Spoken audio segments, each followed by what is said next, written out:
ये कहानी है एक कुएं की जो गांव के बीचों बीच था, लेकिन गांव वाले इसका पानी बिल्कुल नहीं पीते थे और अगर कोई गलती से पी लेता तो उसका अंजाम उसे भुगतना पड़ता।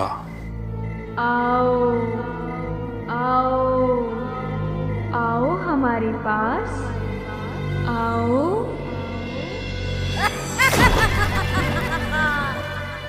नीलू और उसकी माँ कई सालों बाद अपने गांव आए थे। नीलू बेटा, उस कुएं से दूर रहना। रुको नीलू। लेकिन आप कौन हो? मैंने आपको पहचाना नहीं। मैं तुम्हारी बड़ी दादी माँ, वहां मत जाओ। लेकिन बड़ी दादी माँ, आखिर उस कुएं में है क्या? भूत, माँ बेटे का भूत। क्या दादी, भूत वूत कुछ नहीं होता। तू विदेश में रहता है, भूतों पे तुझे कहाँ यकीन आएगा? आंखों देखा ही मानेगा। खैर, उस कुएं में दो बहुत ही खतरनाक भूत रहते हैं। पिछले 50 सालों से वो वही है। इसका मतलब भूत भी आपसे उम्र में छोटे हैं। धत, मेरा मजाक उड़ाता है? जब तुझे भौरी और भीकू दिखेंगे ना, तब समझेगा। भौरी और भीकू? 50 साल पहले यहाँ ठाकुरों का राज था। उस समय नीची जाति वालों को गांव की कुएं और मंदिरों में जाने पे सख्त पाबंदी थी। भौरी भी एक नीची समाज की औरत थी जो गांव भर साफ सफाई किया करती थी। भौरी का घर गांव की सीमा के बाहर था और उन लोगों को पानी लाने के लिए 2 किलोमीटर नदी पर जाना पड़ता था।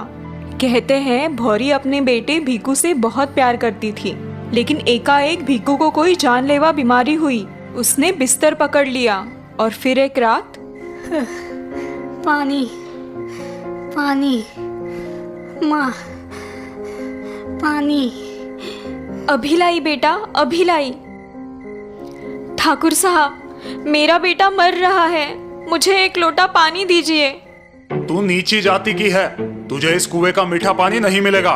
भौरी रोती हुए उस दूर की नदी पर गई, लेकिन जब तक वो वापस आई, उसका भीकू मर चुका था। अपने बेटे भीकू की लाश अपने हाथों में लेकर भौरी वापस गांव आई। अरे ओ ठाकुर, आज मेरा बेटा सिर्फ तेरी वजह से मरा है। मेरा श्राप है तुझको कि तेरा पूरा खानदान बर्बाद हो जाएगा, और आज से जो भी इस कुएं का पानी पिएगा, मैं उसे कुएं में डुबाकर मार दूंगी। भौरी भीकू की लाश हाथ में लिए उस कुएं में कूद गई, और उस दिन से आज तक जिस किसी ने भी उस कुएं का पानी पिया, सबके सब उस कुएं में कूदकर मर गए। बड़ी दादी माँ, वैसे कहानी तो अच्छी थी, लेकिन मैं डरा नहीं। नीलू, किससे बात कर रहे हो? बड़ी दादी माँ से। बड़ी दादी माँ को मरे हुए 5 साल हो गए हैं। क्या?